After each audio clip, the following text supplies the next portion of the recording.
Hello students, wisdom academy के YouTube channel पे आपका स्वागत है। यूजीसी नेट ज्योग्राफी के PYQs हम डिस्कस करेंगे, जिसकी आज हमारी फर्स्ट क्लास है। फर्स्ट क्लास में हम जो जून में एग्ज़ाम हुआ था, जो कैंसिल हो गया था, उसका जो पेपर है वो डिस्कस करेंगे। इसके बाद हम जो प्रीवियस ईयर के 5 ईयर के पेपर्स है वो डिस्कस करेंगे। स्टार्टिंग की 2 क्लास हम रिकॉर्डेड रखेंगे, उसके बाद हम डेली 7 से 8 बजे तक लाइव आएंगे इसी पे। स्टार्ट करते हैं फर्स्ट क्वेश्चन से। पहला जो हमारा क्वेश्चन है वो है कि वॉन-थुनन का जो एग्रीकल्चर मॉडल था, उसमें सिटी से जब दूर जाएंगे तो कौन सी एग्रीकल्चर एक्टिविटीज़ रहेगी उसमें। तो वॉन-थुनन ने जो अपने मॉडल में बताया था, उसमें 4 ऑप्शन जो हमें दिए है। पहला है फूड ग्रेन प्रोडक्शन का, सेकंड मिल्क प्रोडक्शन, थर्ड है टिम्बर, फोर्थ है लाइव स्टॉक। सिटी के जो सबसे पास में एक्टिविटीज़ थी वो थी मिल्क प्रोडक्शन से रिलेटेड। फर्स्ट ऑप्शन हमारा होगा मिल्क प्रोडक्शन। जो सेकंड एक्टिविटी थी वो थी टिम्बर प्रोडक्शन की, थर्ड है फूड ग्रेन की, फोर्थ है लाइव स्टॉक की। राइट आंसर हमारा हो जाएगा BCAD, थर्ड ऑप्शन। इसका हम लाइव एग्जांपल देखें तो जैसे दिल्ली है, दिल्ली के जो नियरेस्ट एरियाज है या दिल्ली के अंदर जो एग्रीकल्चर लैंड है, वहाँ पे हमें मिल्क प्रोडक्शन से रिलेटेड ही एक्टिविटीज़ देखने को मिलती है। उसके बाद हम देखते हैं टिम्बर प्रोडक्शन, फिर फूड ग्रेन, उसके बाद लाइव स्टॉक। सेकेंड क्वेश्चन हमारा जो है, सेकेंड क्वेश्चन है, ये है ग्लोबल वार्मिंग से रिलेटेड। जो ग्रीन हाउस गैसेस होती है उनको हमें परसेंटेज वाइज अरेंज करना है। ग्रीन हाउस गैस में सबसे ज़्यादा जो कंट्रीब्यूशन रहता है वो रहता है हमारा कार्बन डाइऑक्साइड का। उसके बाद जो नेक्स्ट सेकंड है उसका है मीथेन, उसके बाद नाइट्रस ऑक्साइड, फिर क्लोरोफ्लोरोकार्बन्स। ये हमारा इसमें राइट आंसर हो जाएगा ऑप्शन 3। थर्ड क्वेश्चन है हमारा ओशियनिक सेलिनिटी से रिलेटेड। ओशियनिक सेलिनिटी में पहला ऑप्शन दे रखा है कि oceanic salinity is maximum in doldrums. ये स्टेटमेंट इनकरेक्ट रहेगा, क्योंकि जो ओशियनिक सेलिनिटी रहती है वो मैक्सिमम रहती है ट्रॉपिकल जोन्स में।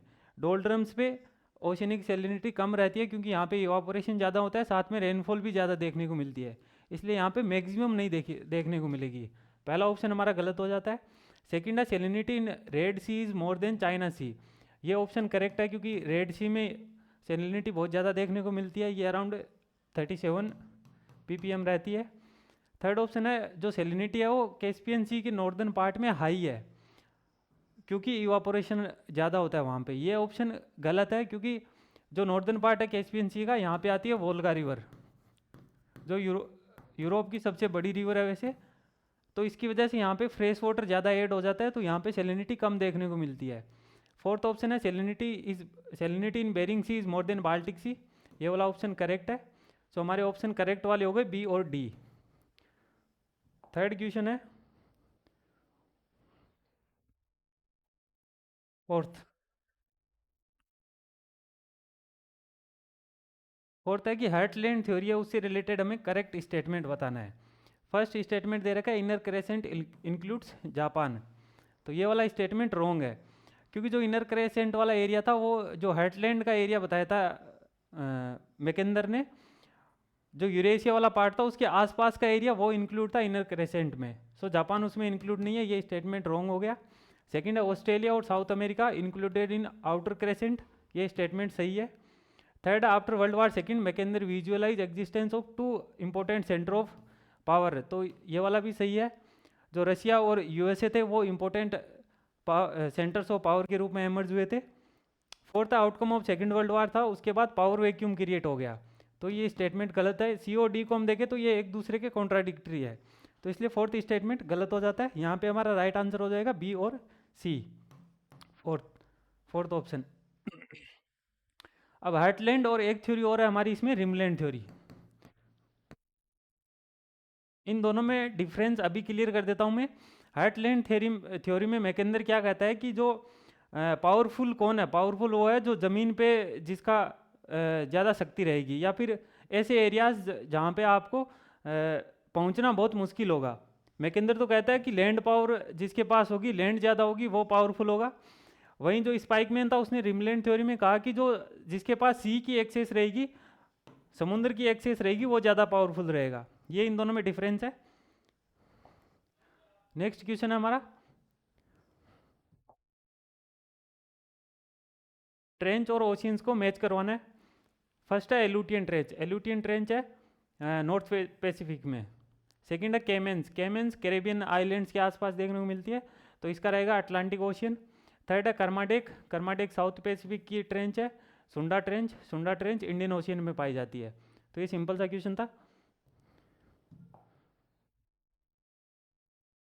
सिक्स में पूछ रखा है कि जो शेड्यूल ट्राइब है इंडिया में, शेड्यूल ट्राइब्स को हमें परसेंटेज वाइज अरेंज करना है। तो हाईएस्ट जो शेड्यूल ट्राइब्स है वो देखने को मिलते हैं मध्य प्रदेश में, जिसकी पॉपुलेशन अराउंड 14% है। उसके बाद सेकंड हाईएस्ट जो है वो महाराष्ट्र में अराउंड 10%। थर्ड हाईएस्ट है उड़ीसा में 9%। और फोर्थ है झारखंड में अराउंड 8%। तो राइट आंसर हमारा हो जाएगा सी ए बी और D, first option. Next question है decade of 2021 to 2030 has been declared by United Nations as. So 2021 से 2030 वाला जो ईयर था वो यूनाइटेड नेशंस ने क्या डिक्लेयर किया है? तो इसका राइट आंसर है इकोसिस्टम रिस्टोरेशन। जो बायोडाइवर्सिटी वाला था ये था हमारा 2011 से 2020 तक, और 2021 से 30 वाला इकोसिस्टम रिस्टोरेशन से रिलेटेड है। नेक्स्ट क्वेश्चन है rays of sun are vertical over Jhansi. The rays of sun are vertical over Jhansi और how many times in year. So Jhansi पे सन ओवरहेड कितने टाइम होता है साल में, ये पूछा गया है इसमें। सो झांसी का हम अगर लेटीट्यूड देखें तो ये अराउंड है 25 डिग्री लेटीट्यूड, और जो सन हमारा होता है ओवरहेड वो मैक्सिमम 23 डिग्री एंड हाफ पे ओवरहेड होता है साल में एक बार, ट्रॉपिक ऑफ कैंसर और कैप्रिकॉर्न पे। सो झांसी उससे ऊपर है तो वहाँ पे सन ओवरहेड एक बार भी नहीं होगा, तो इसका आंसर हो जाएगा नेवर। नेक्स्ट है ऑक्सीडेंटल कल्चरल रियाम। इसमें सबसे ज़्यादा कौन सा रिलीजियस कम्युनिटी पाई जाती है? तो इसका आंसर होगा क्रिश्चियनिटी। ऑक्सीडेंटल में हमारा आता है वेस्टर्न यूरोप। सो वेस्टर्न यूरोप में जो मैक्सिमम पॉपुलेशन है वो क्रिश्चियनिटी को फॉलो करती है, इसलिए ये हो जाएगा। इस्लाम वाला हमारा होता है मिडल ईस्ट वाला, हिंदू वाला आता है साउथ एशिया वाला, और बुद्धिज़्म ये ईस्ट एशिया और साउथ ईस्ट एशिया का। नेक्स्ट क्वेश्चन है जो स्ट्रेट दे रखी है हमें इंडियन ओशियन में, इनको हमें अरेंज करना है ईस्ट से वेस्ट की तरफ। सो ईस्ट में सबसे ईस्ट में कौन है? तो ये हमारी होगी स्टेट ऑफ मलक्का स्टेट, जो मलेशियन पेनिनसुला में पाई जाती है। तो सबसे ईस्ट में ये हो जाएगी। उसके बाद आएगी पाक स्टेट। पाक स्टेट इंडिया और श्रीलंका के बीच की जो स्टेट है वो होगी पाक स्टेट। उसके बाद आएगी स्टेट ऑफ हॉर्मुज, ये पर्शियन गल्फ के पास है। फिर है बाबल मंदेब, ये जिबूती और इरिटेरिया के पास वाली जो स्टेट है वो है। तो राइट आंसर हो जाएगा DABC ऑप्शन 1। नेक्स्ट क्वेश्चन है सुनामी से रिलेटेड हमें स्टेटमेंट दिया गया है कि इनमें से कौन सा स्टेटमेंट करेक्ट है? All tsunamis are seismic waves. तो ये स्टेटमेंट इनकरेक्ट हो जाएगा, क्योंकि सारी जो सुनामीज होती है वो सिस्मिक एक्टिविटीज़ की वजह से ओरिजिनेट नहीं होती है। सेकेंड है कि जब सुनामी शोर या कोस्ट पे आती है तो उसकी वेलोसिटी डिक्रीज हो जाती है, और जो वेव्स होती है उनकी हाइट इंक्रीज हो जाती है। ये स्टेटमेंट करेक्ट है। थर्ड है जो मॉडर्न सुनामी वार्निंग सिस्टम है, ये जो सी बेड सिस्मोमीटर यानी समुद्र के अंदर सिस्मोमीटर्स लगाए जाते हैं उनके थ्रू हम सुनामीज को डिटेक्ट करते हैं। ये वाला स्टेटमेंट करेक्ट है। फोर्थ है कि ओपन सीज में जो सुनामी वेव्स है उनका very long period causes slow and imperceptible crest rise. तो ये वाला स्टेटमेंट भी करेक्ट है कि जो ओपन ओशियंस में सुनामीज आती है वहाँ पे क्योंकि बहुत लंबे टाइम तक एक जगह सुनामी रुकी रहती है तो वहाँ पे जो क्रेस्ट होती है उसका राइज देखने को मिलता है। तो इसका राइट आंसर हो जाएगा BCD। नेक्स्ट क्वेश्चन है टाइड्स की थ्योरीज दे रखी है, इनको हमें अरेंज करना है ईयर वाइज। तो टाइड की थ्योरीज में तो सबसे पहले वाली है कैनाल थ्योरी ऑफ एरी, ये आई थी 1842 में। फिर है dynamic theory of Laplace, dynamic theory of Laplace आई थी 1755 में। और स्टेशनरी वेव थ्योरी ये 1904 की है। और progressive wave theory of Wavell की ये 1833 की है। तो इसके अकॉर्डिंग हमें ईयर वाइज अरेंज करना है। सबसे पहले हो जाएगी B dynamic theory of Laplace, उसके बाद हो जाएगी प्रोग्रेसिव वेव थ्योरी, फिर कैनाल थ्योरी, और उसके बाद हो जाएगी स्टेशनरी वेव थ्योरी। तो आंसर होगा BDAC। नेक्स्ट क्वेश्चन है हमारा फॉरेस्ट दे रखा है और स्पीसीज दे रखी है, तो हमें मैच करना है करेक्ट जो फॉरेस्ट है उसको स्पीसीज के साथ। इबोनी वुड है, ये ट्रॉपिकल एवरग्रीन में ही पाई जाती है। सैंडलवुड ट्रॉपिकल डेसिडियस फॉरेस्ट की है। मैंग्रूव्स, ये तो सबको ही पता रहता है कि टाइडल फॉरेस्ट में मैंग्रूव्स फॉरेस्ट जैसे वेस्ट बंगाल के सुंदरबंस है। फिर देवदार है, देवदार हिमालयन देवदार भी बोलते हैं इसको, तो ये एल्पाइन फॉरेस्ट से रिलेटेड है। तो ये राइट आंसर हो जाएगा, ए के साथ 1, बी के साथ 2, इस तरह क्रोनोलॉजिकली दे रखा है इसको। नेक्स्ट है हमारे ट्राइब्स दे रखे हैं कुछ, और उसके साथ उनकी रेस बतानी है हमें। ट्राइब्स का पहले एरिया बता देता हूँ मैं। जो कादर ट्राइब्स है ये केरला में पाए जाते हैं। संथाल ये झारखंड में मोस्टली, झारखंड के साथ उड़ीसा, बिहार और आसाम के एरियाज में पाए जाते हैं। चकमास जो है, चकमास है चिटगांव डिस्ट्रिक्ट ऑफ बांग्लादेश और उसके साथ नॉर्थ ईस्टर्न एरियाज में। और कायस तो बंगाल, ये बंगाल के हो गए। अब इनकी हमें रेस बतानी है। सो कादर है ये नेग्रिटो रेस से है। संथाल जो है ये हमारे प्रोटो ऑस्ट्रोलॉइड, चकमास मोंगलोइड, और कायस है ये वेस्टर्न ब्राकीफिलास है। ये हम पढ़ते हैं जो टेलर की थ्योरी है, रेशियल क्लासिफिकेशन है, उसके बेस में हम इनका क्लासिफिकेशन पढ़ते हैं। नेक्स्ट जो हमारा क्वेश्चन है वो है ओशनिक करंट से रिलेटेड, जिसमें हमें बताना है कि जो फास्टेस्ट एंड डीपेस्ट जो ओशनिक करंट होते हैं वो कौन सी बाउंड्रीज पे पाए जाते हैं। तो ये हमारे होते हैं वेस्टर्न जो बाउंड्रीज वाले करंट्स होते हैं, उनकी स्पीड सबसे ज़्यादा देखने को मिलती है। क्यों होती है? क्योंकि जैसे इक्वेटर के आसपास यहाँ से वार्म वाटर से नॉर्थवार्ड जो भी जाएंगे ना, इनकी स्पीड ज़्यादा देखने को मिलती है। एग्जाम्पल हम देखें तो गल्फ स्ट्रीम है, साउथ की ओर ब्राज़ीलियन करंट है, जापान के पास क्यूरोसियो एंड ओयोसियो करंट है। तो इन सब की स्पीड्स ज़्यादा देखने को मिलती है। नेक्स्ट क्वेश्चन है हमारा टोर्नेडो से रिलेटेड, कि टोर्नेडो से रिलेटेड कुछ फिनोमेनाज यहाँ पे दिए गए। पहला स्टेटमेंट है कि phenomena like tornado over the ocean is called water sprout. Water sprout. So tornado की जो फॉर्मेशन है वो लैंड बेस्ड होती है, मानी ज़मीन पे जो तूफान की फॉर्मेशन होगी उसको टोर्नेडो कहते हैं। पहले स्टेटमेंट में कह रहे हैं कि अगर टोर्नेडो की फॉर्मेशन ओशियंस पे हो रही है तो उसको बोलते हैं वाटर स्प्राउट, तो ये स्टेटमेंट करेक्ट है। सेकंड है कि टोर्नेडो बनने के लिए जो एक प्री रिक्वायर्ड कंडीशन होती है वो होती है मीजो साइक्लोन। पहले एक मीजो साइक्लोन की फॉर्मेशन होगी, उसके बाद टोर्नेडो की फॉर्मेशन होगी, तो ये स्टेटमेंट भी करेक्ट है। थर्ड है tornado represent rotating funnel shaped column of air which extend from cumulonimbus cloud. इस तरह के जो हमारे क्लाउड्स बनते हैं वो क्यूमुलोनिम्बस क्लाउड हो गए। एक और हम इसमें पढ़ते हैं निम्बो स्ट्राटस क्लाउड, जो लॉन्ग क्लाउड्स होते हैं। सो टोर्नेडो में क्यूमुलोनिम्बस क्लाउड बनते हैं, ये वाला सही है स्टेटमेंट। फोर्थ है Japan is the most prone to tornado in the world. ये वाला स्टेटमेंट इनकरेक्ट है, क्योंकि जो टोर्नेडो से अफेक्टेड एरियाज है वो यूएसए है हमारा, ना कि जापान है। तो इसमें डी वाला ऑप्शन इनकरेक्ट हो जाएगा, राइट आंसर होगा ए, बी और सी। नेक्स्ट क्वेश्चन हमारा है arrange the following countries in descending order on the basis of urbanisation. Urbanisation के बेस पे हमें इन कंट्रीज को अरेंज करना है, जिसमें माल्टा का जो अर्बनाइजेशन है वो अराउंड 95% है, हाईएस्ट अर्बनाइजेशन देखने को मिलता है। उसके बाद फिनलैंड का अराउंड 17% है, थाईलैंड का अराउंड 30% और नेपाल का सबसे कम देखने को मिलता है। तो ये इसके अरेंज में है, इसका right answer A B C D हो जाएगा। डिसेंडिंग ऑर्डर में पूछा है हमें, तो इसका राइट आंसर होगा A B C D. Next question है हमारा ग्रेविटी मॉडल की कुछ हमें टर्म्स दी गई है और उनका डिस्क्रिप्शन पूछा गया है। पहली टर्म क्या है?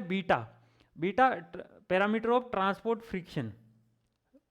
ये इसको करेक्टली मैच किया गया है यहाँ पे, कि जो ट्रांसपोर्ट फ्रिक्शन से रिलेटेड हम जो टर्म यूज करेंगे उसको बीटा कहा गया था ग्रेविटी मॉडल में। लेमडा क्या होता है? लेमडा होता है इसमें पोटेंशियल टू जनरेट मूवमेंट्स, कोई एरिया वहाँ से कितना आउटवर्ड मूवमेंट जनरेट करने की पोटेंशियल है, उसको लेमडा कहा गया था। अल्फा क्या था? अल्फा था कि किसी सिटी की अट्रैक्ट करने की कितनी कैपेसिटी है, अट्रैक्टिवनेस, इसके लिए अल्फा वर्ड यूज किया गया। और के का यूज किया गया था प्रोपोर्शनलिटी कांस्टेंट। इसको बाकी सारे जो यूनिट्स थी उनको एडजस्ट करने के लिए जो यूनिट यूज की गई वो थी के। तो इसका राइट आंसर इसको करेक्टली मैच करके सारों को। नेक्स्ट हमारा है टेलर स्लोप, कि टेलर स्लोप है वो किस तरह का स्लोप है। Taylor slope is genetically slope, तो ये इरोजनल स्लोप होता है हमारा। इरोजनल, इसमें स्क्री प्लेन्स जो बनते हैं उसमें जो स्लोप बनते हैं उसको टेलर स्लोप बोलते हैं। नेक्स्ट है thunderstorm are most frequent in. Thunderstorm सबसे ज़्यादा कहाँ देखने को मिलते हैं? तो इसका राइट आंसर है डोल्ड्रम्स, क्योंकि डोल्ड्रम में हमारी नॉर्थ ईस्ट और साउथ ईस्टर्न ट्रेड विंड्स आके मर्ज होती है, तो यहाँ पे इनस्टेबिलिटी क्रिएट होती है, उससे हाई इवापोरेशन होता है और थंडर स्टॉर्म्स की फॉर्मेशन सबसे ज़्यादा यहीं पे देखने को मिलती है। नेक्स्ट हमारा है Hawaii Kilauea active volcano is situated at. इसकी हमें प्लेट बाउंड्री बतानी है कि जो हवाई किलाओ वोल्केनो है ये किस प्लेट बाउंड्री पे है। तो ये हम पढ़ते हैं मेंटल प्लूम्स, जो हॉटस्पॉट्स बनते हैं, कुछ वोल्केनिक हॉटस्पॉट्स है, ये उसका एग्जाम्पल है हवाईयन आइलैंड। तो ये प्लेट बाउंड्रीज पे ना होके यह है मेंटल प्लूम पे। नेक्स्ट है which of the following was the most emphasise by Spykman in rimland theory. तो ये मैंने थर्ड या फोर्थ क्वेश्चन में बताया अभी कि जो हार्टलैंड थ्योरी थी हमारी मैकेंद्र की, हार्टलैंड में मैकेंद्र बोलता है कि लैंड पावर की बात करता है वो, वही स्पाइकमैन अपनी रिमलैंड थ्योरी में सी पावर की बात करता है। तो इसका राइट आंसर होगा सी पावर। नेक्स्ट क्वेश्चन है सी फ्लोर स्प्रेडिंग से रिलेटेड। इसमें पहला ऑप्शन दे रखा है कॉन्टिनेंटल ड्रीप थ्योरी थी, इसने सी फ्लोर स्प्रेडिंग को अपना एज ए बेस के रूप में माना था। तो ये स्टेटमेंट इनकरेक्ट होगा, क्योंकि जो कॉन्टिनेंटल ड्रीप थ्योरी थी वो 1914 में ही आ गई थी वेगनर के द्वारा। सी फ्लोर स्प्रेडिंग वाला कॉन्सेप्ट 1960s में आया था। तो कॉन्टिनेंटल ड्रीप थ्योरी का सी फ्लोर स्प्रेडिंग से कोई लिंक नहीं था जब ये थ्योरी दी गई थी उस टाइम। सेकेंड है वाइन एंड मैथ्यूज, इन्होंने जो सी फ्लोर स्प्रेडिंग की थ्योरी थी इसको एज ऑफ थिकनेस के बेस पे आइडेंटिफाई किया था। नेक्स्ट है increasing age and thickness of sediments away from the ridge on both side is evidence of sea floor spreading. So जैसे जैसे रिज से हम दूर जाते हैं वैसे वैसे सेडिमेंट्स की थिकनेस बढ़ती जाती है, यही सी फ्लोर स्प्रेडिंग का एक मेन एविडेंस था। तो ये स्टेटमेंट करेक्ट है, ये वाला भी करेक्ट था। Palaeomagnetism is the most scientific evidence, ये वाला स्टेटमेंट भी करेक्ट है। सो इसमें ए गलत था, हमारा राइट आंसर हो जाएगा बी, सी और डी। नेक्स्ट जो क्वेश्चन है उसमें हमें दे रखे है ग्लोबल नेविगेशन सैटेलाइट सिस्टम। इसमें हमें मैच करने हैं। पहला दे रखा है GNSS global navigation satellite system. ये जो हम GPS यूज़ करते हैं अमेरिका के द्वारा डेवलप किया गया है, तो इसका जो मैच करना है वो USA के साथ होगा। फिर गैलीलियो यूरोपियन यूनियन के द्वारा डेवलप किया गया है। QZSS ये क्वासी जेनिथ सैटेलाइट सिस्टम, ये चाइना का जापान का है। फोर्थ है बाइडू ये चाइना का है। और इंडिया का कौन सा वो आप हमें कमेंट में बताना कि इंडिया ने भी अपना रीजनल नेविगेशन सैटेलाइट सिस्टम बनाया। नेक्स्ट क्वेश्चन है WTO से रिलेटेड है अगला क्वेश्चन। इसमें कि GATT was transformed into WTO। GATT क्या था? गेट था general agreement on tariff and trade. तो गेट को ही बाद में ट्रांसफॉर्म करके WTO के रूप में बनाया गया था। इसका जो फॉर्मेशन ईयर था वो 1 जनवरी 1995 था। ये स्टेटमेंट करेक्ट है। सेकंड है issue of health and worker right, child labour, ये सब इंपॉर्टेंस ज़्यादा दी गई थी WTO में। ये स्टेटमेंट गलत है, क्योंकि WTO में मेनली ट्रेड से रिलेटेड कॉन्सेप्ट थे, ना कि ये चाइल्ड राइट और इससे रिलेटेड कुछ। थर्ड है all developed countries have fully open their market. तो ये स्टेटमेंट भी इनकरेक्ट है, क्योंकि ये इशू ट्रेड वॉर से रिलेटेड अभी भी चलता रहता है। तो सारी कंट्रीज ने इसको डेवलप्ड कंट्रीज ने अपने मार्केट को फुल्ली ओपन नहीं किया है। फोर्थ है free trade is widening the gulf between rich and poor countries. ये स्टेटमेंट करेक्ट है। इसका राइट आंसर हो जाएगा ए और डी। नेक्स्ट क्वेश्चन है हमारा ट्रॉपिकल साइक्लोन से रिलेटेड। ट्रॉपिकल साइक्लोन में पहला स्टेटमेंट है hurricane level cyclone have at least 119 kilometre per hour wind speed. So ये हरिकेन से रिलेटेड एक इंडेक्स है, उसमें दिया गया है हमें किलोमीटर वाइज कि कितने किलोमीटर की स्पीड के बाद इसको क्या क्लासिफिकेशन किया जाएगा। सो ये स्टेटमेंट करेक्ट है। With trend of global warming the frequency of tropical cyclone decreased. ये स्टेटमेंट इनकरेक्ट है। जैसे जैसे ग्लोबल वार्मिंग बढ़ रही है ट्रॉपिकल साइक्लोन की फ्रीक्वेंसी भी ज़्यादा देखने को मिली है। थर्ड है tropical cyclones are frequent in South Atlantic Ocean. ये स्टेटमेंट भी इनकरेक्ट है, क्योंकि नॉर्थ अटलांटिक में ट्रॉपिकल साइक्लोन्स ज़्यादा देखने को मिलते हैं। They do not develop close to equator and do not cross it. So ये वाला स्टेटमेंट भी सही है कि जो इक्वेटर वाला जोन है, इक्वेटर पे ट्रॉपिकल साइक्लोन सबसे कम देखने को मिलते हैं। क्यों देखने को मिलते हैं? क्योंकि ट्रॉपिकल साइक्लोन के ओरिजिन के लिए जो कोरियोलिस फोर्स है उसकी एग्जिस्टेंस बहुत ज़्यादा ज़रूरी है, और इक्वेटर पे कोरियोलिस फोर्स जीरो होता है, इसीलिए यहाँ पे ट्रॉपिकल साइक्लोन्स का ओरिजिन नहीं होता। इसमें जो राइट आंसर हमारा हो जाएगा वो हो जाएगा ए और डी। नेक्स्ट क्वेश्चन है, अल्टरनेटिव डॉट मेथड है, स्टेटिस्टिक्स में आता है ये हमारा अल्टरनेटिव डॉट मेथड। इससे रिलेटेड पूछा गया है कि यह स्टैंडिगीर का मेथड था जिसमें urban population is shown using sphere rural population with uniform dot. यह मैं बताना है कि अर्बन पॉपुलेशन के लिए उसने क्या यूज़ किया था और रूरल पॉपुलेशन के लिए क्या यूज़ किया था। तो इसका सीधा आंसर मैं बता देता हूँ। अर्बन पॉपुलेशन के लिए वो यूज़ करता है सर्किल, और रूरल पॉपुलेशन के यूज़ करता है डॉट। क्यों करता है? क्योंकि अर्बन पॉपुलेशन में सर्किल के थ्रू पॉपुलेशन का कंसंट्रेशन बताता है, वहीं रूरल पॉपुलेशन में डॉट के थ्रू जो रूरल पॉपुलेशन की स्कैटरिंग बताता है। क्योंकि गांव में जो पॉपुलेशन है वो आपको बहुत दूर दूर मिलेगी, बहुत कम स्कैटर्ड मिलेगी, वहीं रूरल अर्बन एरियाज में पॉपुलेशन है वो डेंस पॉपुलेशन होगी, इसलिए उसने सर्कल का यूज़ किया। इसका राइट आंसर हो जाएगा सी। नेक्स्ट है कि टोपोसीट्स दे रखी है हमें, इनको लार्ज टू स्मॉल स्केल के रूप में अरेंज करना है। इसमें पहले बता देता हूँ स्केल वाला क्या कॉन्सेप्ट रहता है। लार्ज स्केल का मतलब होता है, लार्ज स्केल डिनोट करती है स्मॉल एरियाज को, वहीं जो स्मॉल स्केल होती है, स्मॉल स्केल डिनोट करती है लार्जर एरियाज को। तो जो जो स्केल ज़्यादा डिटेल में दे रखी होगी वो यहाँ पे होगी लार्ज स्केल, जैसे 63K72 ये हमारी है लार्ज स्केल। इसके बाद जो रहेगी वो 47D11, फिर 55J, फिर 63। तो राइट आंसर हो जाएगा D A C B, D A C B first answer.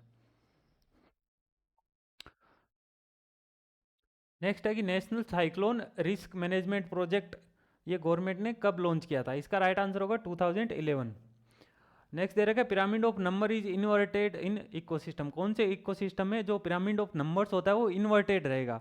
तो इसका राइट आंसर रहेगा ट्री इकोसिस्टम। कैसे रहता है? इन्वर्टेड पिरामिड में क्या होता है, जो प्राइमरी प्रोड्यूसर्स होते हैं वो कम रहते हैं, सेकेंडरी प्रोड्यूसर्स ज़्यादा हो जाते हैं। जैसे ट्री एक ही ट्री है, लेकिन इसके ऊपर जो सेकेंडरी प्रोड्यूसर्स इसमें रह जाते हैं उसमें जो छोटे छोटे जीव जंतु और वो सब ज़्यादा आ जाते हैं, इसीलिए इसका जो पिरामिड बनेगा वो इन्वर्टेड बनेगा।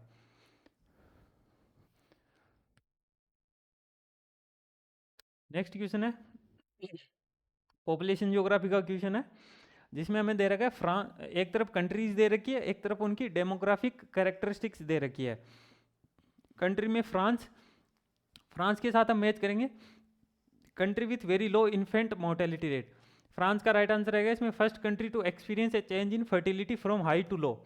यूरोप की फर्स्ट कंट्री जिसने डेमोग्राफिक ट्रांजिशन में हाई फर्टिलिटी से लो फर्टिलिटी और हाई मोर्टेलिटी से लो मोर्टेलिटी की तरफ ट्रांजिशन किया था वो फ्रांस थी, इसलिए इसका आंसर होगा फ्रांस। फिर नाइजर में होगा country with highest total fertility rate, TFR world में सबसे हाईएस्ट है नाइजर की। थर्ड है सिएरा लियोना ये है जिसमें हाई इन्फेंट मोर्टेलिटी रेट है, IMR सबसे ज़्यादा है सिएरा लियोना की। फिनलैंड इसका हो जाएगा country with very low infant mortality rate. So इसका आंसर ये दो होगा, ए के साथ, बी के साथ 3, सी के साथ 4 और डी के साथ 1। नेक्स्ट है हमें पॉपुलेशन एक्सप्लोजन से रिलेटेड पूछ रखा है कि यूरोप का नहीं, एशिया, अफ्रीका और लैटिन अमेरिका में पॉपुलेशन एक्सप्लोजन का क्या रीजन था? तो इसका मेन रीजन था मेडिकल रेवोल्यूशन। 1915-60s के बाद मेडिकल रेवोल्यूशन का जब विस्तार हुआ तो उससे मेडिकल फैसिलिटीज़ लोगों को बहुत ज़्यादा मिली और उससे लाइफ एक्सपेक्टेंसी बढ़ी, तो उससे पॉपुलेशन एक्सप्लोजन हुआ इन कंट्रीज़ में। नेक्स्ट है हमारा डायग्राम दे रखा है हमें, इसमें हमें बताना है कि जो सर्कल वाला एरिया है उसको क्या बोला जाता है। Identify 9 in the given diagram. So 9 क्या है? 9 वाला एरिया ये हो गया, इसको क्या बोलते हैं? तो ये हमारी एज सिटी होती है, सिटी के बाहर का जो एरिया होता है, तो इसका आंसर होगा एज सिटी। नेक्स्ट है मिडाल का कॉन्सेप्ट दे रखा है इकोनॉमिक ज्योग्राफी में, मिडाल की जो क्यूमुलेटिव कोजेशन थ्योरी है उससे रिलेटेड। इसमें पहले ही gave the theory of cumulative causation, ये स्टेटमेंट करेक्ट है। सेकंड है some growth centre grow fast and work as a suction pumps, ये वाला स्टेटमेंट भी करेक्ट है। थर्ड इसमें है कि डेवलपमेंट का जो स्प्रेड होगा सेंटर से आउटवर्ड एरियाज की ओर, उसको बोला जाता है बैकवाश इफेक्ट। तो ये स्टेटमेंट इनकरेक्ट है, क्योंकि मिडाल ने जो कॉन्सेप्ट दिया था उसमें उसने कहा था जो सेंटर से आउटवर्ड एरियाज की ओर जो डेवलपमेंट होगा उसको ट्रिकल डाउन इफेक्ट या फिर स्प्रेड इफेक्ट बोलते हैं। सो ये बैकवाश इफेक्ट नहीं होगा, ट्रिकल डाउन इफेक्ट या स्प्रेड इफेक्ट होगा। Fourth the pulling of all dynamic events to growth centre from surrounding location is called take off stage, ये हमारा जो रोस्टो का इकोनॉमिक मॉडल था उसमें टेक ऑफ स्टेज। मिडाल की थ्योरी में ये कॉन्सेप्ट नहीं दिया गया है। सो इसका राइट आंसर हो जाएगा ए और बी। नेक्स्ट इसमें हमारा है राष्ट्र और वेक्टर डेटा से रिलेटेड।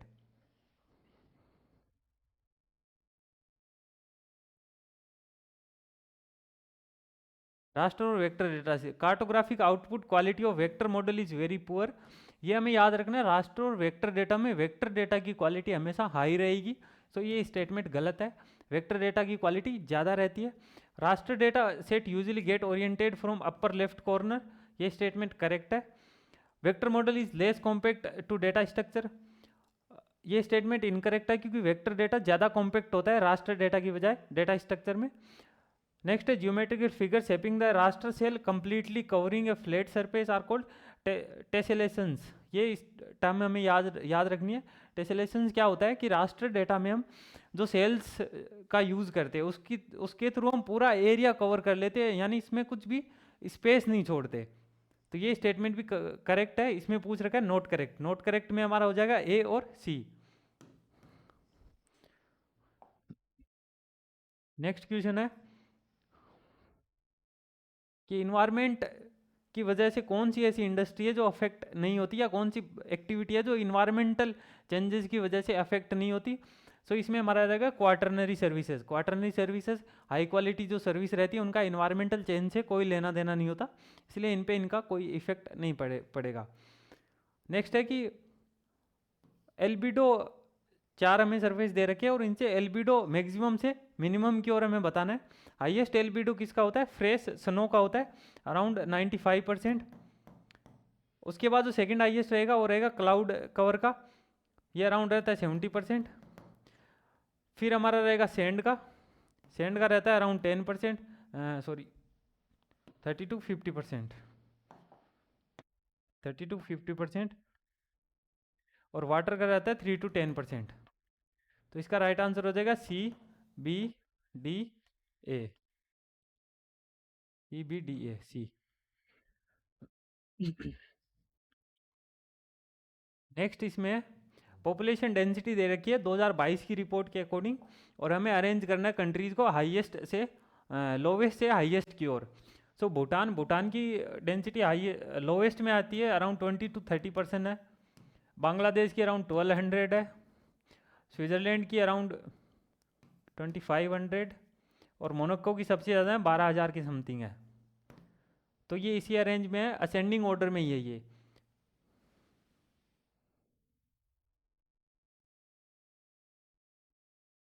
स्विट्ज़रलैंड की सेकंड हाईएस्ट रहेगी, इसकी अराउंड 20 है। स्विट्ज़रलैंड की अराउंड 100 है, इसकी 1200 के अराउंड है।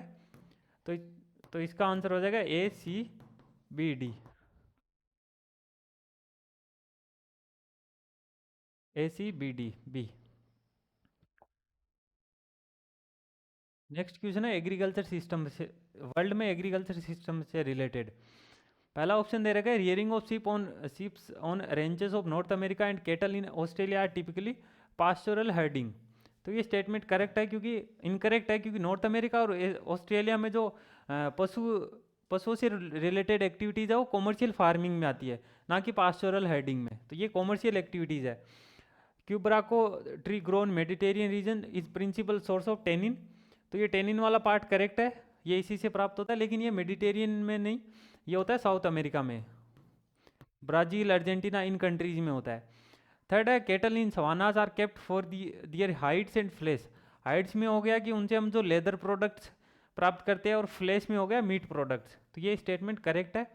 प्रेरीज जो है वो मोस्ट एडवांस ग्रेजिंग रीजन है वर्ल्ड में, तो ये वाला स्टेटमेंट भी करेक्ट है। इसमें हमारे पहला एक गलत था, पहला गलत है, दूसरा गलत है, सही हो जाएगा सी और डी, सी और डी स्टेटमेंट 1। नेक्स्ट हमें ऑर्गेनिज्म दे रखे कि प्राइमरी प्रोड्यूसर सेकेंडरी प्रोड्यूसर इनके साथ हमें मैच करवाना है। सो प्राइमरी प्रोड्यूसर में क्या आता है, सबसे पहले प्रोड्यूसर में होगा हमारा कीमोसिंथेटिक बैक्टीरिया। प्राइमरी प्रोड्यूसर में होता है इंसेक्ट, सेकेंडरी में आ जाएगा स्नेक, और डीकम्पोजर में आता है फंगी। तो ये हमारा राइट आंसर हो जाएगा। नेक्स्ट जो इसमें है रूरल सेटलमेंट से रिलेटेड क्वेश्चन है।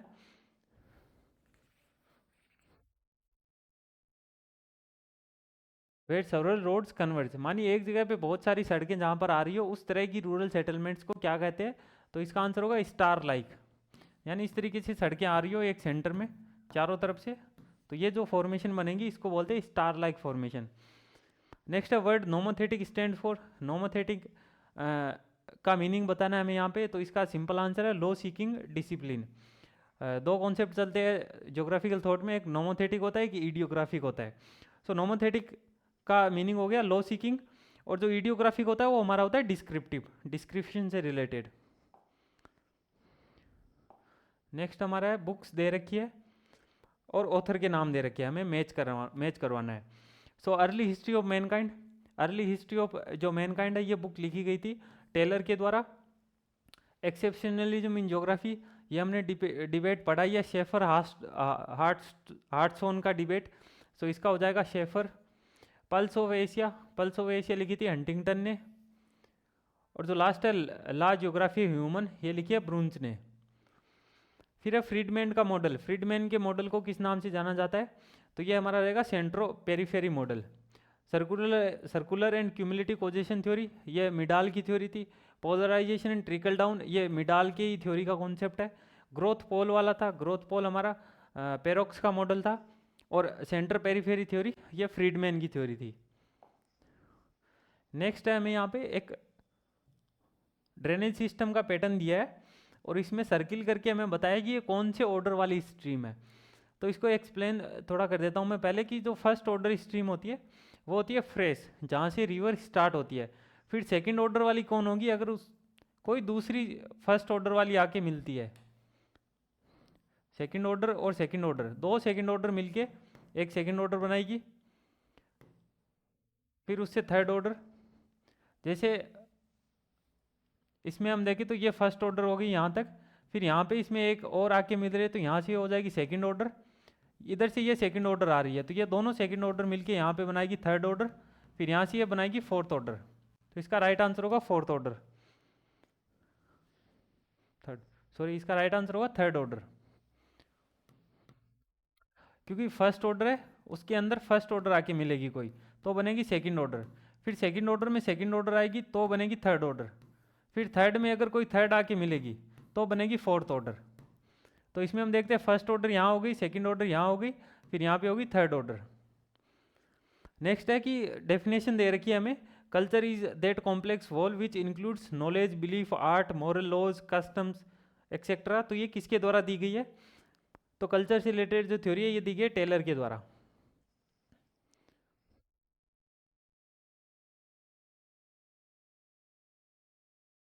नेक्स्ट क्वेश्चन है बायोजियोकेमिकल साइकिल से रिलेटेड, बायोजियोकेमिकल साइकिल से रिलेटेड पहला इसमें है कि ये फिजिकल और बायोलॉजिकल दोनों प्रोसेस इसमें इंक्लूड होती है, ये स्टेटमेंट करेक्ट है। सेकंड है कि रेफर्ड एज मटेरियल साइकिल और न्यूट्रिशन साइकिल, ये भी सही है। थर्ड है कि इसमें जो नाइट्रोजन साइकिल है ये सबसे इंपॉर्टेंट होता है, क्योंकि ये 78% कॉन्स्टिट्यूट करता है, तो ये स्टेटमेंट इनकरेक्ट है, क्योंकि जो कार्बन साइकिल है, ऑक्सीजन साइकिल है, उनकी भी उतनी ही इंपॉर्टेंस है जितनी नाइट्रोजन साइकिल की है। फोर्थ है कि ये जो बायोजियोकेमिकल साइकिल होता है उसमें जो मटेरियल का मूवमेंट होता है वो यूनि डायरेक्शनल होता है, ये यूनि डायरेक्शनल नहीं होता है, इसमें बाई डायरेक्शनल या फिर साइक्लिक रहता है, इसमें साइक्लिक रहता है ना कि यूनि डायरेक्शनल रहता है। तो इसका राइट आंसर हो जाएगा ए और बी। नेक्स्ट हमें दे रखा है फॉर्मूला दे रखा है एक, बताना है हमें कि ये फॉर्मूला किस चीज़ का है, तो ये स्टैंडर्ड डेविएशन का फॉर्मूला है, स्टैटिस्टिक्स का क्वेश्चन है ये। अगला क्वेश्चन हमारा है एरियल फोल्ड और फोल्ड से रिलेटेड। फोल्ड वाला जो फिनोमेना होता है जियोमॉर्फोलॉजी में, फोल्ड वाला जो कॉन्सेप्ट है उससे रिलेटेड है, फोल्ड से रिलेटेड। फोल्ड से रिलेटेड इसमें पूछ रखा है कि जो एक्सियल प्लेन होता है उसमें जो हमारा एंगल बनेगा वो हॉरिजॉन्टल से वर्टिकल की ओर, हमें ये चार टाइप्स के फोल्ड्स दे रखे हैं, इनको अरेंज करवाना है। सो जो सबसे पास में रहता है हॉरिजॉन्टल प्लेन के वो रहता है ये रिक्रूटमेंट नहीं है, रिकॉम्बिनेंट फोल्ड है, रिकम्बेंट फोल्ड। तो रिकम्बेंट फोल्ड सबसे पास पास होता है, उसके बाद रहता है ओवर फोल्ड, फिर रहता है एसिमेट्रिक फोल्ड, और फिर रहता है symmetric fold.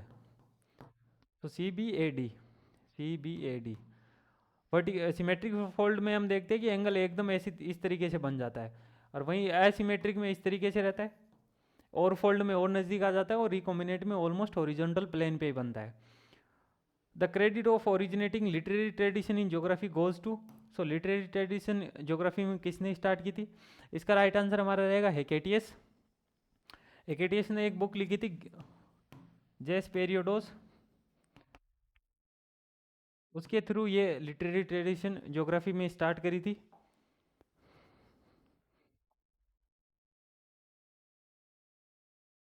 Phenomena of energy loss in successive trophic level in is approximated as the, कौन सा रूल है इसमें वो बताना है हमें। तो ये 10% रूल रहेगा, लिंडेमैन के द्वारा दिया गया था 1942 में, कि जो एनर्जी लॉस रहता है प्राइमरी प्रोड्यूसर से सेकेंडरी प्रोड्यूसर में जब ट्रांसफ़र होता है तो वहाँ पे कितनी एनर्जी ट्रांसफ़र होती है, तो सिर्फ 10% ही एनर्जी आगे ट्रांसफ़र होती है। नेक्स्ट टाइम में माउंटेन्स दे रखे हैं और उनके ओरिजिन के बेस पे हमें उनको अरेंज करना है।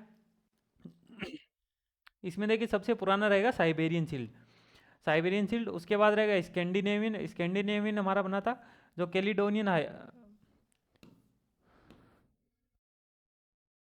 कैलिडोनियन जो ओरोजनी थी उसके टाइम पे ये बने थे। फिर वोसगस माउंटेन, वोसगस बने थे हर्सिनियन के द्वारा, हर्सिनियन के टाइम। फिर एटलस, एटलस हिमालयाज और इन्हीं के आसपास बने हुए हैं सिनोजोइक ईरा में। तो इसकी सही आंसर हो जाएगा CBAD।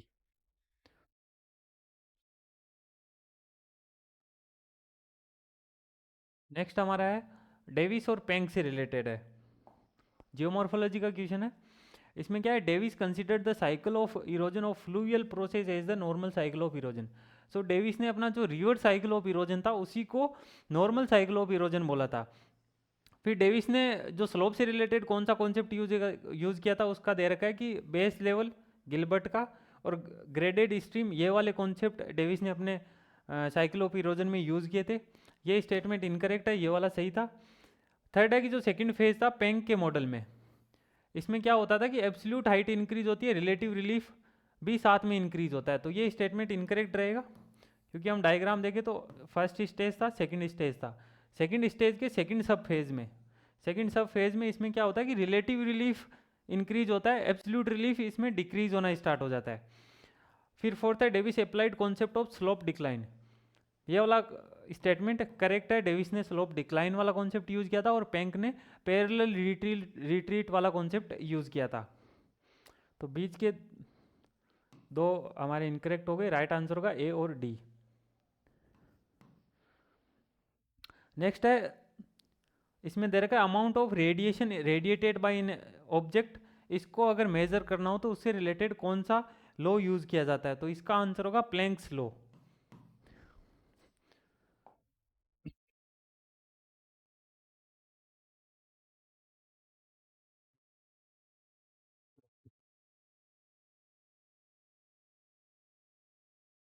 नेक्स्ट हमारा है जो ग्लोबल एक्सपोर्ट है कॉमर्शियल सर्विसेज में, कॉमर्शियल सर्विसेज में एक्सपोर्ट है, उसके बेस पे हमें कंट्रीज़ को अरेंज करना है हाईएस्ट से लोवेस्ट की ओर, लोवेस्ट से हाईएस्ट की ओर असेंडिंग ऑर्डर में करना है। हाईएस्ट रहेगा इसमें यूके का, क्योंकि डेवलप्ड कंट्रीज है, देख लो सबसे पहले कॉमर्शियल सर्विस होती है उसमें आती है हमारे फाइनेंस से रिलेटेड जो सर्विसेज होती है वो सब, तो हाईएस्ट रहेगा यूके का। फिर रहेगा नीदरलैंड का, सो यूके, नीदरलैंड, फिर थाईलैंड, फिर ब्राज़ील। तो ACBD ये हमारा आंसर हो जाएगा। नेक्स्ट है इंपॉर्टेंट क्वेश्चन है,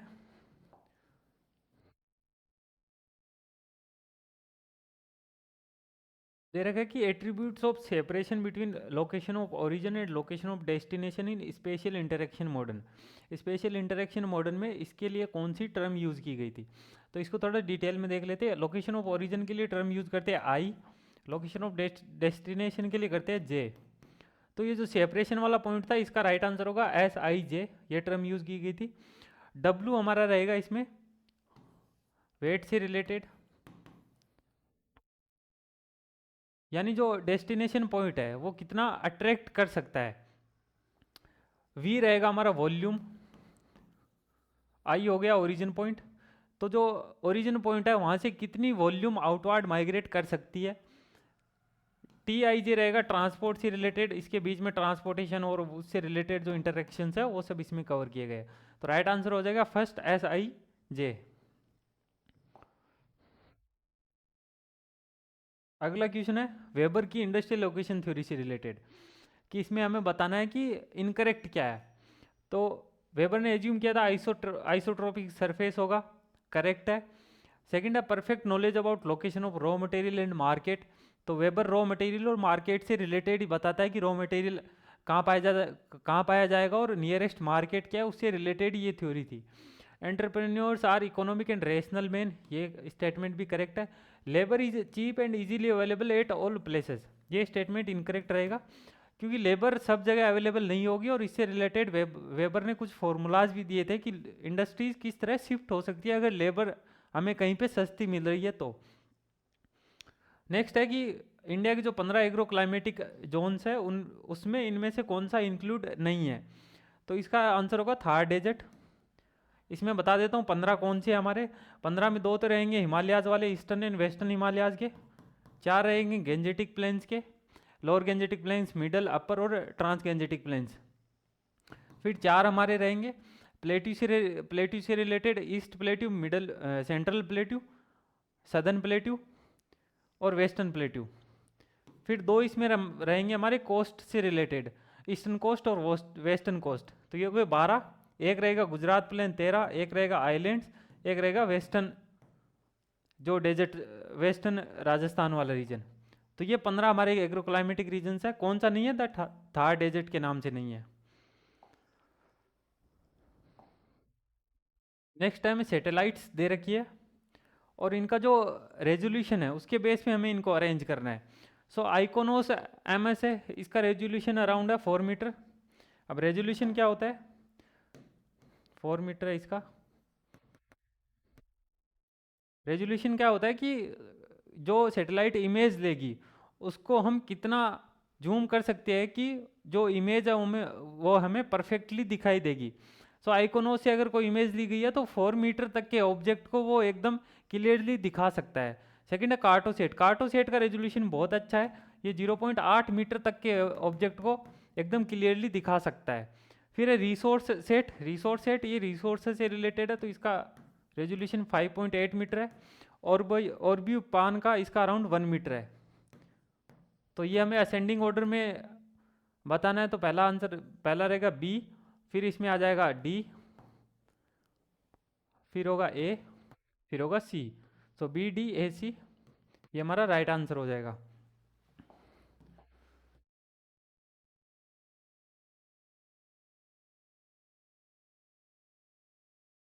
नेक्स्ट है कि जो रूरल एरियाज है उनमें पोल्यूशन कम करने के लिए, सेल्फ रिलायंस के लिए कौन सी ऐसी एनर्जी है जो सबसे ज़्यादा प्रोड्यूस की जा सकती है या हमें करनी चाहिए, तो इसका राइट आंसर होगा बायो एनर्जी। बायो एनर्जी के जरिए हम जो रूरल एरियाज में उसमें पोल्यूशन को रिड्यूस कर सकते हैं।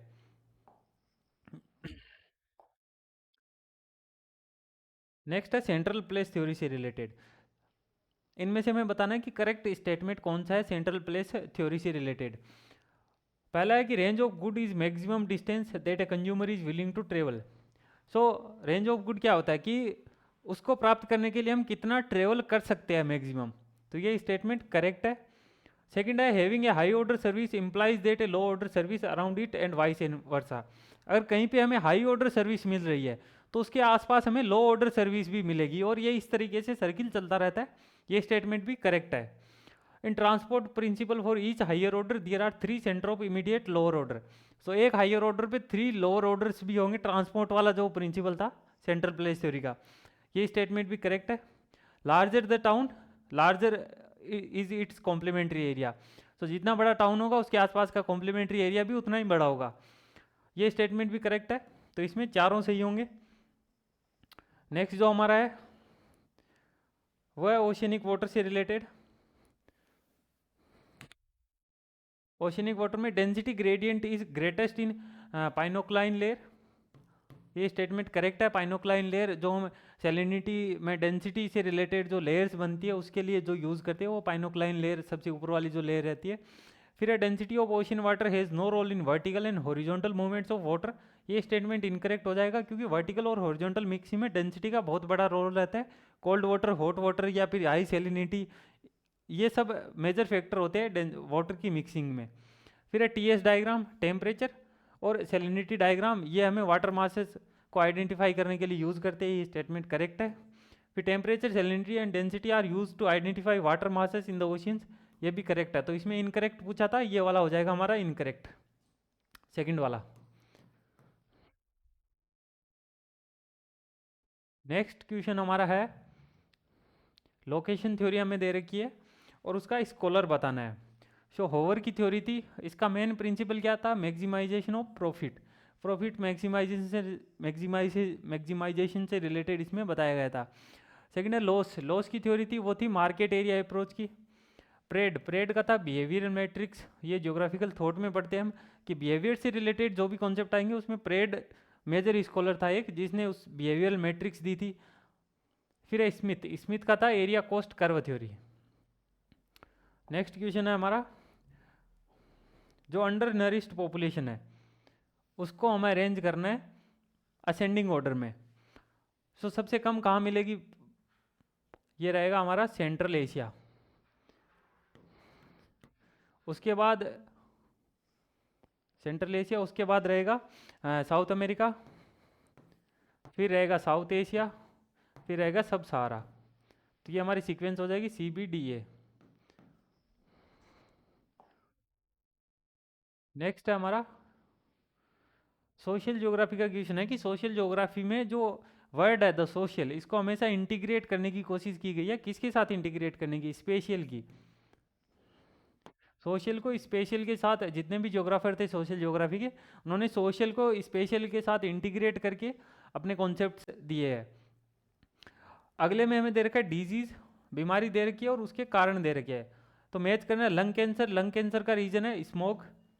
ब्लैक फुट डिजीज आपको पता है आर्सेनिक की वजह से होती है।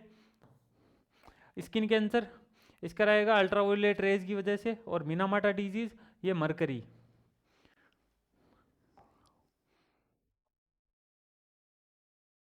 नेक्स्ट है जो क्लीन डेवलपमेंट मैकेनिज्म था, क्लीन डेवलपमेंट मैकेनिज्म का ओरिजिन कहाँ से हुआ था? तो इसका आंसर रहेगा क्योटो प्रोटोकॉल से।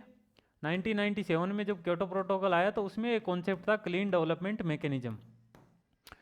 पेरिस एग्रीमेंट 2015 में हुआ है तो उसमें ज़्यादा कुछ इससे रिलेटेड दिया नहीं है। मॉन्ट्रियल प्रोटोकॉल हमारा हुआ था 1987 में, ये फर्स्ट था ओजोन से रिलेटेड जो कोई भी प्रोटोकॉल था उनमें। और convention on biological diversity CBD, ये 1992 के बाद में बना था, जो हमारा अर्थ समिट हुआ था उसके बाद। नेक्स्ट है पॉपुलेशन पॉलिसी से रिलेटेड क्वेश्चन है, बहुत सिंपल क्वेश्चन है। पहला स्टेटमेंट है कि फैमिली प्लानिंग से रिलेटेड जो मेथड है वो बिहार में ज़्यादा है केरला से। तो ये स्टेटमेंट इनकरेक्ट है क्योंकि केरला में पॉपुलेशन पॉलिसीज या प्लानिंग, फैमिली प्लानिंग से रिलेटेड ज़्यादा मेजर्स अपनाए जाते हैं।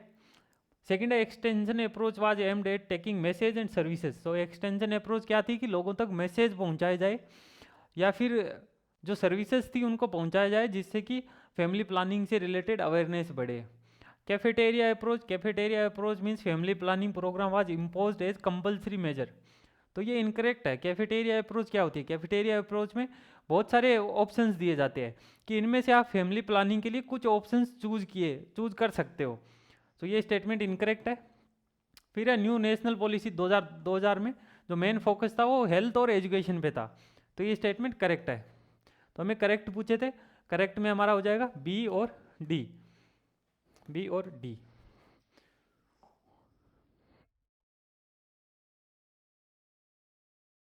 नेक्स्ट दे रखा है कि प्रोडक्टिविटी के बेस पे हमें इन्हें डिसेंडिंग ऑर्डर में अरेंज करना है। तो इसका आंसर रहेगा जो सबसे ज़्यादा प्रोडक्टिविटी रहती है वो रहेगी वाटर फ्रेश वाटर और स्वाम्प की। सबसे पहले आ जाएगा सी। उसके बाद जो रहेगा वो मिड लेटीट्यूड ग्रासलैंड्स, नहीं मिड लेटीट्यूड फॉरेस्ट का रहेगा, फिर ग्रासलैंड का रहेगा, फिर जो सबसे कम प्रोडक्टिविटी देखने को मिलती है वो होती है ओपन ओशियंस की। नेक्स्ट है कि पेनिनसुलर इंडिया में इनमें से कौन से में हाईएस्ट पीक है? तो वेस्टर्न घाट में अनाईमुड़ी है हाईएस्ट, जिसकी हाइट है अराउंड 2500 मीटर्स। फिर है विंध्यन रेंज में जो है वो कालूमार वाली पीक है, 700 मीटर के अराउंड है इसकी। अरावली में गुरु शिखर है 1722 के। फिर सतपुड़ा में है धूपगढ़ की अराउंड है 1300। तो जो हाईएस्ट वाली रहेगी वेस्टर्न घाट। अगला क्वेश्चन है सेंसस 2011 के अकॉर्डिंग हाईएस्ट जो शेड्यूल कास्ट पॉपुलेशन है वो कौन से स्टेट में पाई जाती है? शेड्यूल ट्राइब वाला हमने स्टार्टिंग में देख लिया था कि परसेंटेज वाइज जो क्लासिफिकेशन था। इसमें पूछ रखा है कि शेड्यूल कास्ट के हाईएस्ट कहाँ पे है? शेड्यूल कास्ट के हाईएस्ट है पंजाब में। नेक्स्ट है कोपेन का क्लाइमेटिक क्लासिफिकेशन दे रखा है, सिंबल से हमें मैच करना है। ए डब्ल्यू हमारा था हाई रेनफॉल वाला जो रीजन था, तो ए डब्ल्यू का रहेगा ट्रॉपिकल सवाना। बी एस हमारा था जो अरिड एरिया से उनमें पाए जाने वाले, तो ये हो जाएगा स्टेपीज क्लाइमेट। सी एस वाला था जो कोल्ड एरियाज में पाए जाने वाले क्लाइमेट्स थे, तो ये हो जाएगा mild humid climate with dry summer. F ये टुंड्रा क्लाइमेट वाले जो थे उसमें, तो इसमें परपेचुअल फ्रोस्ट क्लाइमेट। नेक्स्ट हमारा है कि जो ओरिजिन ऑफ स्पीसीज है, इस वाले कॉन्सेप्ट को कौन से ज्योग्राफर ने यूज़ किया था सबसे पहले, या फिर इनमें जो कॉन्सेप्ट दे रखे हैं उनमें से किसने यूज़ किया था? सी फ्लोर स्प्रेडिंग में इसको यूज़ नहीं किया गया है। एटनर की कोरोलॉजी इसमें भी नहीं, मेंटल मैप में भी नहीं है। जो साइकिल ऑफ इरोजन था डेविस का, इसमें इसने ओरिजिन ऑफ स्पीसीज वाला कॉन्सेप्ट यूज़ किया था। क्योंकि साइकिल ऑफ इरोजन में हम पढ़ते हैं यूथफुल स्टेज होता है, फिर मेच्योर स्टेज आता है, फिर ओल्ड स्टेज आता है। यही तो ओरिजिन ऑफ स्पीसीज में बताया गया था। तो डेविस है जो ये कॉन्सेप्ट यूज करता है अपनी थ्योरी में। नेक्स्ट हमें दे रखा है प्लेट बाउंड्री से रिलेटेड कॉन्सेप्ट है कि जो पैसिफिक कोस्ट है, मेक्सिको वाला कोस्ट है, उसमें जो सबडक्शन वाली बाउंड्री है वो कौन सी वाली है? तो ये रहेगी हमारी कोकोज, नॉर्थ अमेरिका में। यहाँ पर जो प्लेट पाई जाती है वो होता है कोकोज, और जो नॉर्थ में पाई जाती है, नॉर्थ में जॉन डिफुका हमारी नॉर्थ में, और जो साउथ में पाई जाती है वो है नाजास या नाजका। अगला है हमारा जो ट्रेड ऑर्गेनाइजेशन है या फिर रीजनल ऑर्गेनाइजेशन बनी है, उनको उनकी कंट्री के साथ मैच करना है। सार्क जो है, सार्क का कौन सी कंट्री है इनमें से? सार्क में रहेगी नेपाल। आसियान में इंडोनेशिया। ओपेक जो पेट्रोलियम से रिलेटेड है, इसमें रहेगा वेनेजुएला। और ईयू ऑस्ट्रिया।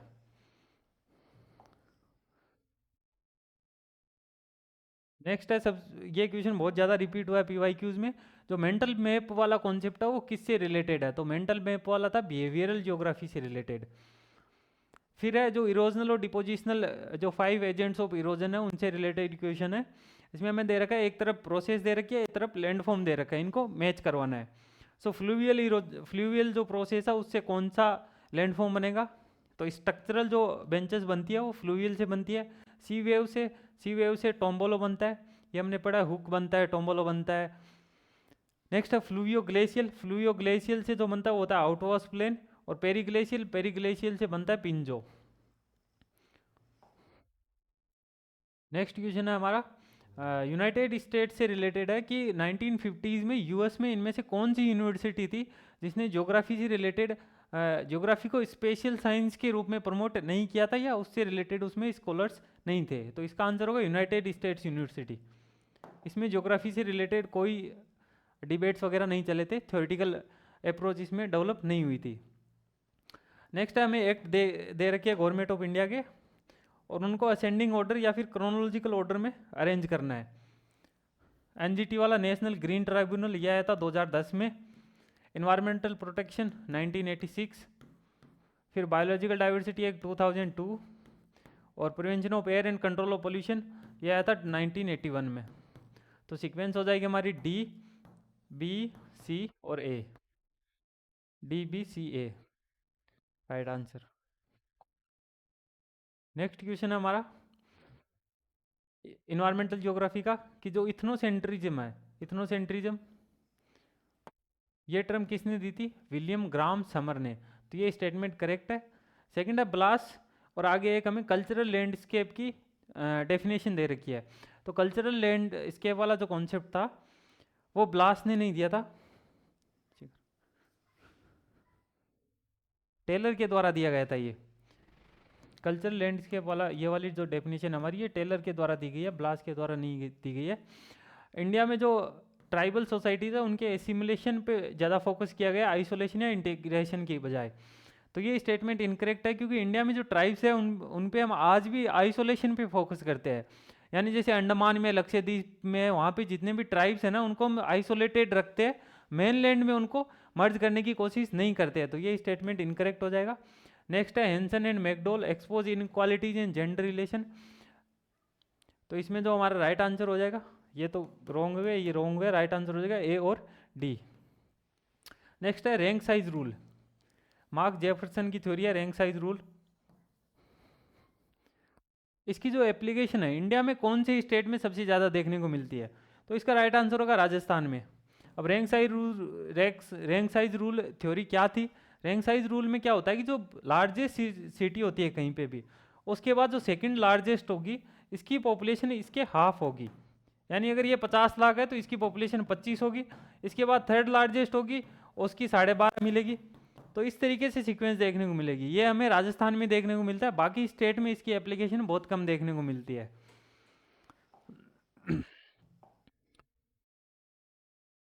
नेक्स्ट है अर्थक्वेक से रिलेटेड कि मोस्ट सिस्मिक सेंसिटिव जोन में कौन सी सिटी पाई जाती है? तो इसका आंसर होगा दिल्ली। जयपुर, भोपाल, पुणे ये सब प्लेट्यू एरियाज या फिर नीचे वाले एरियाज में आते हैं, इक्वेटर के आसपास, ट्रॉपिक ऑफ कैंसर के आसपास। तो दिल्ली है हमारा जो हिमालय के आसपास है, जहाँ पे सबसे ज़्यादा सिस्मिक एक्टिविटीज़ देखने को मिलती है। नेक्स्ट है बर्गीज का जो मॉडल था सीबीडी का, उसमें हमें सीबीडी से अगर पेरीफेरी की तरफ जाएंगे तो इनको अरेंज करना है हमें कि क्या इनकी सीक्वेंस रहेगी। तो जो सबसे अंदर एरिया रहेगा सीबीडी के पास वो रहेगा फैक्ट्री जोन सी। उसके बाद जो हमारा रहेगा वो रहेगा जोन ऑफ ट्रांजिशन, फिर वर्किंग क्लास का जोन रहेगा, जोन ऑफ ट्रांजिशन, उसके बाद रहेगा कम्यूटर जोन, और जो वर्किंग क्लास है वो सिटी के एकदम आउटवर्ड एरियाज में रहती है। तो इसका आंसर हो जाएगा CABD, CADB। पहले वर्किंग क्लास होगी फिर होगा कम्यूटर जोन्स।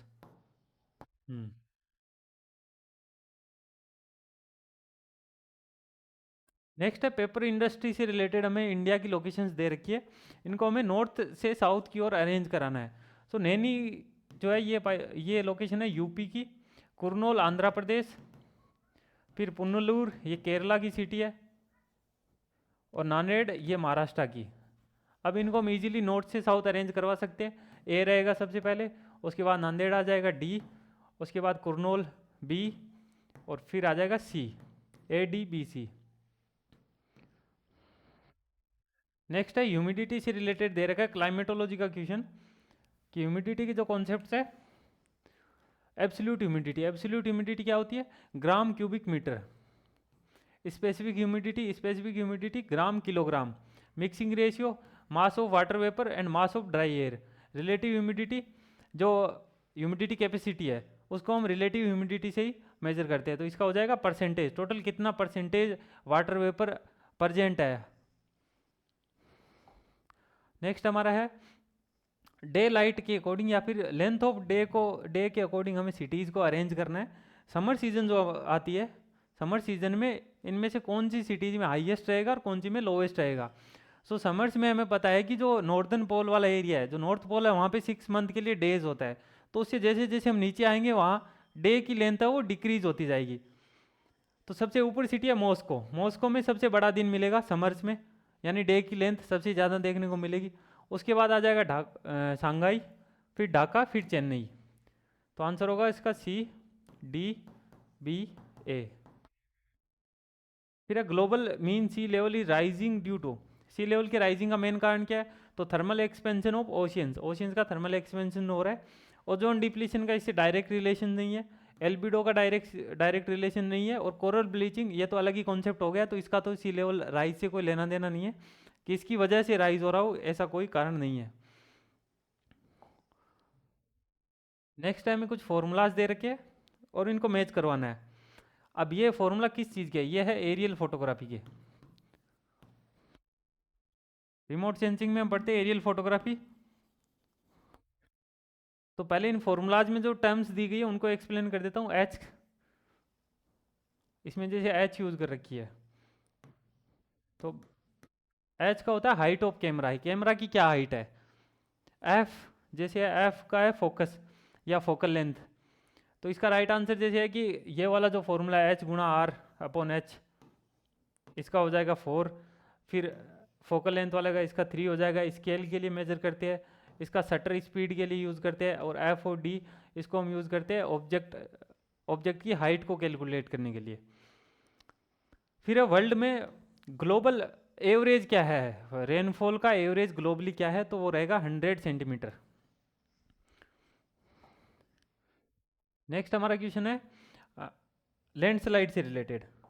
लैंडस्लाइड में जो मास वेस्टिंग होती है, मास वेस्टिंग में हमें स्लो से फास्ट की ओर बताना है कि सबसे स्लोएस्ट एक्टिविटी क्या होती है, सबसे फास्टेस्ट एक्टिविटी क्या होती है।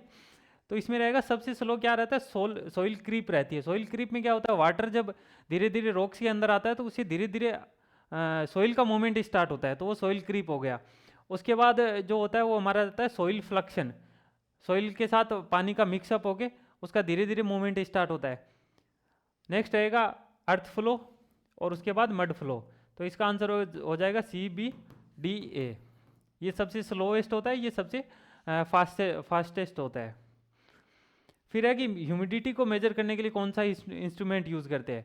ह्यूमिडिटी के लिए हम यूज़ करते हैं हाइग्रोमीटर।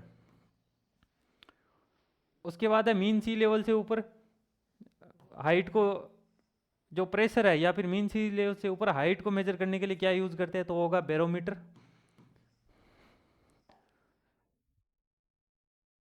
नेक्स्ट है हेडली सेक्सटेंट, ये वाली जो इंडेक्स है ये किस लिए यूज़ की जाती है? तो इसका यूज़ होता है नेविगेशन या लोकेटिंग ज्योग्राफिक पोजीशन एट सी। फिर अब ब्लूनेस ऑफ द स्काई, ये 6th क्लास के क्वेश्चन है जो यूजीसी नेट में पूछ रहे हैं आपको। तो सिंपल सा आंसर है स्कैटरिंग। इसके बाद भी सिंपल सा क्वेश्चन हमें दे रखा है, नीति आयोग का फुल फॉर्म पूछ रखी है, सबको ही पता होगी ये तो, national institute of transforming India, ये हो जाएगी नीति आयोग की फुल फॉर्म। इसका एस्टैब्लिशमेंट ईयर वाला भी याद रख लेना, 1 जनवरी 2015 है। इससे पहले ये प्लानिंग कमीशन था। नेक्स्ट हमारा है कि नेशनल जो रूरल हेल्थ मिशन है ये कौन से 5 ईयर प्लान में आया था? तो ये हमारा आया था 2005 में, जो रूरल हेल्थ मिशन है 2005 में लॉन्च किया गया था। इस टाइम हमारा चल रहा था 10th 5 ईयर प्लान। उसके बाद हमारा 7 से 12 तक था 11th 5 ईयर प्लान, और 12 से 17 तक था 12th 5 ईयर प्लान। उसके बाद ये स्कीम बंद हो गई। फिर है oldest goal of plan development in India, India में सबसे पुराना गोल क्या है प्लान डेवलपमेंट के लिए? तो इसमें हम देखें तो establishment of large and basic industries, ये हमने 2nd 5 ईयर प्लान में अपनाया था लार्ज इंडस्ट्रीज के इस्टाब्लिशमेंट के लिए। वहीं अगर ये देखिए growth with stability, growth with equity, inclusive growth, ये हमारा 11th 5 ईयर प्लान का टारगेट था। इक्विटी वाला हमारा था 5th 5 ईयर प्लान का, नहीं ये 6th का था, इक्विटी वाला 6th का था, और स्टेबिलिटी वाला 5th का था। नेक्स्ट जो हमारा क्वेश्चन है वो है कि which is not objective of planning in India around 1950s। So 1950s में प्लानिंग से रिलेटेड हमारा कौन सा ऑब्जेक्टिव नहीं था? इरेडिकेशन ऑफ पॉवर्टी ये तो उसमें था। एफडीआई को इंक्रीज करना, तो आपको पता होगा 1950s में हमारे यहाँ पे क्लोज्ड इकोनॉमी चल रही थी। जो इकोनॉमिक रिफॉर्म आया वो 1991 में आया है, तो एफडीआई वाला उस टाइम कोई चर्चा में नहीं था, तो ये वाला इसमें हो जाएगा कि नॉट इंक्लूडेड। लास्ट जो क्वेश्चन है हमारा इसका वो है कि जो डेमोक्रेटिक डिसेंट्रलाइजेशन हुआ है या फिर पंचायती राज आया था, तो जो कॉन्स्टिट्यूशन में अमेंडमेंट किया गया था 73rd, ये कौन सी कमेटी की रिकमेंडेशन के बेस पे किया गया था? तो इसका राइट आंसर होगा बलवंत राय मेहता कमेटी। इसके बेस पे हमें इसको कॉन्स्टिट्यूशनल स्टेटस दिया गया था। तो ये हमारा हो गया जून 2024 वाला पेपर कंप्लीट, जिसमें हमने पूरे 100 क्वेश्चन कवर कर लिए। नेक्स्ट हम देखेंगे दिसंबर वाला, दिसंबर 2023 में जो पेपर हुआ था उसको डिटेल में डिस्कस करेंगे, और इस तरीके से हम 2019 तक चलेंगे। कल से हम अगले 2-3 दिन के बाद से हमारी लाइव क्लास रहेगी 7 से 8 के बीच में, जिसमें हम लाइव क्लास में डिस्कस करेंगे। अगर आपकी कोई डाउट हो तो आप नीचे वीडियो के नीचे कमेंट करके बता सकते हो, और टेलीग्राम चैनल पे आपको इसकी पीडीएफ मिल जाएगी। टेलीग्राम चैनल का लिंक आपको नीचे डिस्क्रिप्शन में मिल जाएगा, वहाँ से टेलीग्राम चैनल ज्वाइन कर लीजिए। वहाँ पे आपको लगातार क्लास के अपडेट भी मिलते रहेंगे।